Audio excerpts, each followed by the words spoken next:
lineup on Saturday? What went into the decision and what went into that? Just wanted to be heavier up front.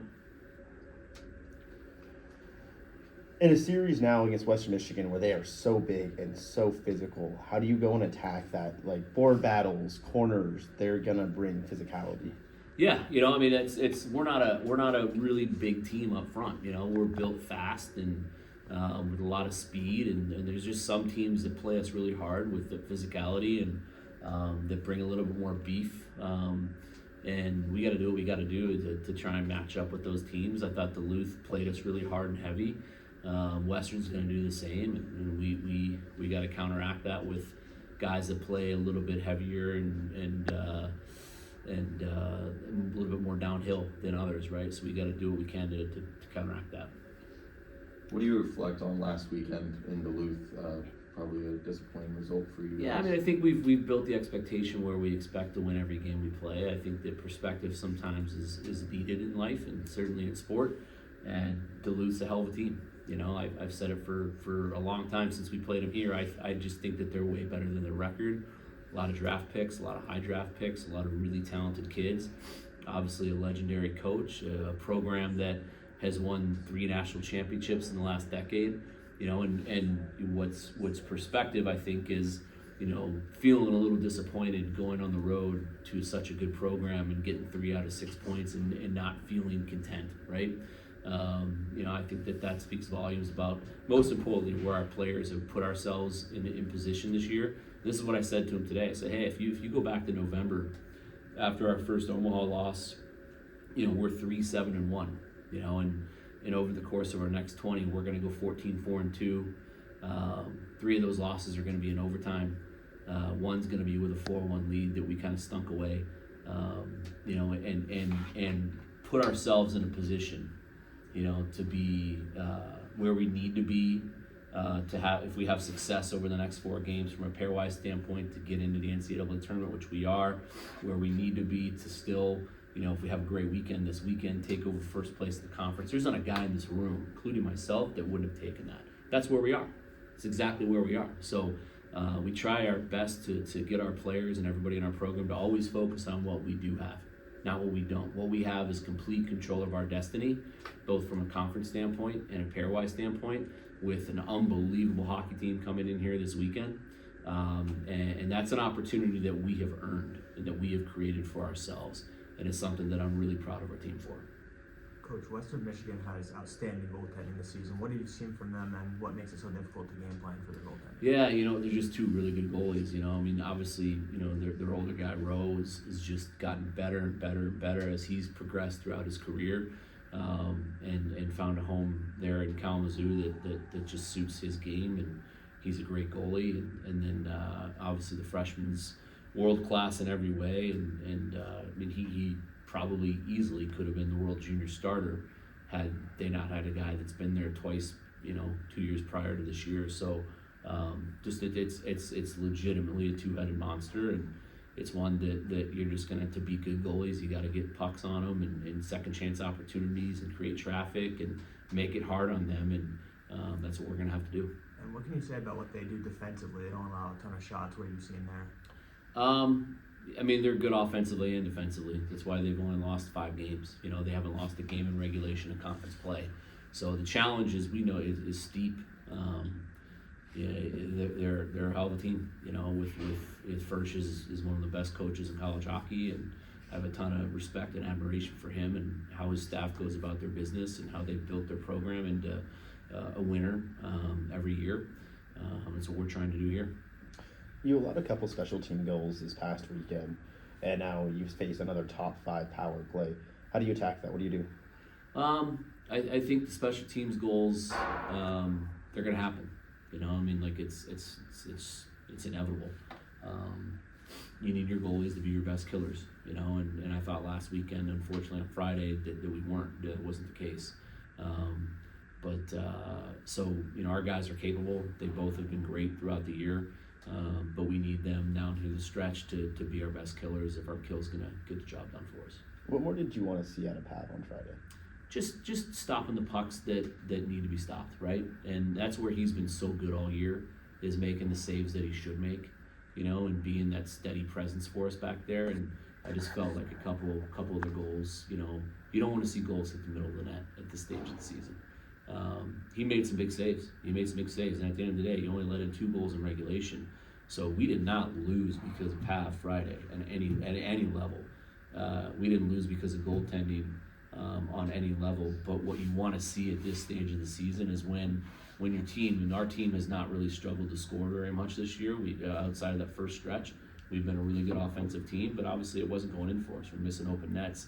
We're missing tap-ins. Their goalie made some big saves. You want to see your goalie win you a game, win you a game. And unfortunately, that didn't happen Friday.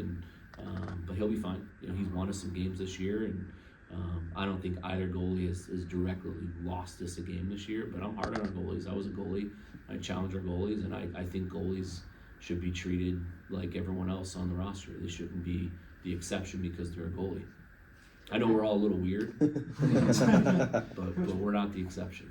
Coach, when you talk about the way teams responded since that loss to Omaha, but in going forward, winning those games and expecting to win, how do you feel that just as a group they feel kind of having that target of teams wanting to come in and beat you? Yeah, I mean, look, we're a clear second place team with still have the opportunity this weekend to reclaim first. We have a target on our backs. I think they've done a tremendous job. We came into the season kind of being on the hunt, and to their credit, and it's all because of the players. They turned the season around and became the hunted, and that's an exciting thing. That's what we want. That's what we want to be. We want to be front runners. We want to be a top 10 perennial program here that's fighting to get in the Frozen Four every year, and that's where we think we are. Coach, now you're on the bubble, 4 games to go against really good teams in your conference. Is it hard to have your players focus on just Friday and not the rest of the season, what you have to do? No, I don't think so at all. I mean, these guys, they understand how good of a team we have coming in here, and how dominant they've been in our league this year. And it's not like they've had a cupcake schedule outside. I mean, they played BC, Michigan State, Michigan, and they have 5 losses. It's a 5 or 4. It's 5. Yeah. That's impressive. It's hard to do. We went through last year and lost 8 games. And to go through and have a single digit, loss in the loss column is really hard to do. You got to win a lot of overtime games. You got to get a lot of bounces. But those teams that do it create those bounces, right? They earn those bounces, and that's what Western's done this year. Do you see a structural weak point in their game that you guys can attack and you think maybe help you beat? There's no structural weak points in what they do and how they do it. We just gotta. This is the true week where our identity is fast and relentless. If we don't play fast, we won't have success this weekend. If we don't play relentless, we won't have success this weekend. If we want to do just one of the two, we won't have success this weekend. We have to do both. Yeah. Right. We have to play to our identity and believe that our identity and what we have on our side is enough to have success against anybody, because it is, and we've proven that. But without both, we won't have success. Did you feel like your team played to its identity this past weekend? In stretches, yeah, I do. I do absolutely in stretches, and obviously not for a complete 60 minutes. We did not. I thought that Friday I really liked our third period. I really liked it. It felt like we just were playing downhill. Really committed to getting pucks in behind them, establishing a forecheck, which we didn't do great in the first 2. But what I loved about our team this past weekend is while we weren't as sharp as we've been over the last month and a half, there was a lot of resiliency. They scored twice, both nights first, and our guys didn't wilt and were able to take the lead back both nights. And look, Saturday, the way that we responded, because I thought the first 10 minutes of their game Saturday was probably their best 10 minutes of the weekend. They were really good, and our guys withstood it, and then grabbed a lead going into the third, and the bounce they got to tie it was just that's puck luck. It was a crazy bounce. And even though they got that bounce 11 seconds in to tie it, I thought we were the better team in the third. We just couldn't buy a goal. We had tons of chances we talked about all year. our overtime record. Both nights we had the opportunity to end the game, you know, and we didn't do it. You know, their goalie made some big saves and we didn't put the puck in the net. But every overtime this year, you go back and you look, every overtime this year, minus the Michigan tie, where Gibby stood on his head to keep us in it, we've had chances to end the game. So it's not that we're playing poorly in 3-on-3. We just haven't capitalized on our chances, and other teams have. Moving forward, you're probably going to see at least one overtime game this weekend. That's just that things are tight. We have 4 in a row.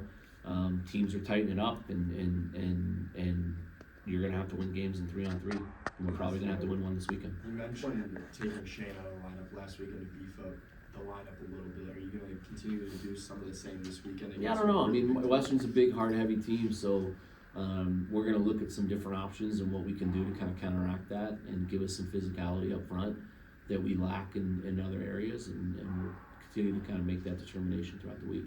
How are you guys feeling health-wise going into this weekend as a whole? Pretty good. You know, obviously we miss Benji a lot, you know, and I mean, he just his leadership, his tenacity, his grit, his blue-collar approach to everything that he does is really what we're lacking right now, you know. And it's hard to replace that, you know, a kid that has that experience and the way that he just does everything in his life. It's hard to replace that on the ice. So, you know, we're looking for volunteers. Is there more of a sense of pressure with this past weekend not going how you wanted to within these past 4 games as you guys are kind of controlling your destiny? Yeah, I mean, I think that pressure's a privilege, right? And that was the message today. I mean, it's we need to have fun with this. We've earned this. This is a great opportunity. This is what this program has built for and towards for the last decade, is to be in a league and be in late February in front of what's going to be a sold-out crowd against one of, if not the best team in the country to date, and have it within our destiny and our control to take the season by the throat, you know, and that's what we have. That's a pressure that you can only look at as a privilege. And again, that was the message today, and I know our guys absolutely are going to embrace it and empty the tanks on Friday. You talked about the chances that you guys were getting. Why do you think they're not falling in for you guys? This weekend? Yeah, Saturday. Just puck luck. It's just Friday and Saturday. I mean, it's hockey, you know. Guys are doing everything to earn the chances and get the chances, and tap-ins, open nets, whatever it is. And I've never told a player here that I expect points or goals or assists, and you just got to stay positive with it. You expect 2 things, you know, in our program, and that's effort and attitude. And if you have those 2 things, I genuinely believe that we'll have success, and I believe that's why we have had success, because for the most part, especially over the last 20 games, effort's been great, attitude's been tremendous, and there's going to be nights where they don't go in. It's just the way the game works, and you just got to keep going at it. You reference overtimes, and of course against good teams, overtime is possible. The pairwise doesn't look as fondly on overtime wins or losses. How do you view an overtime win or loss versus trying to get it done in regulation? Well, it feels good, right? Like, I mean, it feels good when there's nothing worse. Even though you know the win or loss in overtime doesn't really affect the pairwise that much. I mean, if we would have beat Denver in overtime and we would have beaten Duluth a game in overtime, we'd still be in the exact same pairwise position we are today, right? But you still go into the locker room feeling good about winning. You still get credit for a win in the win column, and that has to mean something. At the end of the day, we're about winning hockey games, and the rules are the rules, and the structure is the structure, and the pairwise is the pairwise. But you know, we want to win. We want to feel good going in the room about a result, and you know, it's as simple as that. Anything else?